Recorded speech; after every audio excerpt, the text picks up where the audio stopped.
పోతే నిన్న కేకేఆర్ కి ఆర్సీబీకి అయితే ఈడెన్ గార్డెన్స్ లో ఫస్ట్ ఐపీఎల్ మ్యాచ్ అయితే జరిగింది. బ్యాటింగ్ చేసిన కేకేఆర్ 174 రన్స్ చేసి 8 వికెట్స్ మాత్రం కోల్పోయింది. ఆ తర్వాత బ్యాటింగ్ చేసిన ఆర్సీబీ 177 రన్స్ చేసి ఈజీగా స్కోర్ అయితే చేసేసింది. ఇక కేకేఆర్ టీం అయితే బొక్క బోర్ల పడ్డాడు. ఈ గ్రౌండ్ మీద కనీసం 300 రన్స్ అయితే చేయాల్సిన స్కోరు, కానీ కేకేఆర్ బ్యాట్స్మెన్ అయితే బొక్క బోర్ల పడ్డారు. కేకేఆర్ టాప్ ఆర్డర్ హిట్టర్స్ అయితే చేతులు అయితే ఎత్తేశారు. అజింక్య రహానే కెప్టెన్ 56 రన్స్ అయితే టాప్ స్కోరర్ గా నిలిచాడు. అతనికి తోడుగా సునీల్ నారాయణ అయితే సపోర్ట్ అయితే ఇచ్చాడు. ఆ తర్వాత బ్యాటింగ్ దిగిన ఆర్సీబీ ఓపెనింగ్ బ్యాట్స్మెన్ సాల్ట్ అయితే పిచ్చ కొట్టడైతే కొట్టాడు. కేకేఆర్ రీసెంట్ గా జరిగిన ఛాంపియన్స్ ట్రోఫీలో మనోడైతే పెద్ద పర్ఫార్మెన్స్ చేయలేదు, కానీ ఐపీఎల్ అయితే మనోడైతే పిచ్చ కొట్టడైతే కొడుతున్నాడు. మన విరాట్ కోహ్లీ అయితే తక్కువ ఏం తినలేదు.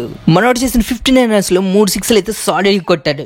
ఆ తర్వాత ఎండ్ లో వచ్చిన రజిత్ పడితాడు ఆర్సీబీ కెప్టెన్ అయిన 34 రన్స్ వేసి అయితే ఆర్సీబీని అయితే గెలిపించాడు. ఈ దెబ్బతో ఆర్సీబీ అయితే ఐపీఎల్ 2025 లో మొదటి బోనిగా అయితే కొట్టింది.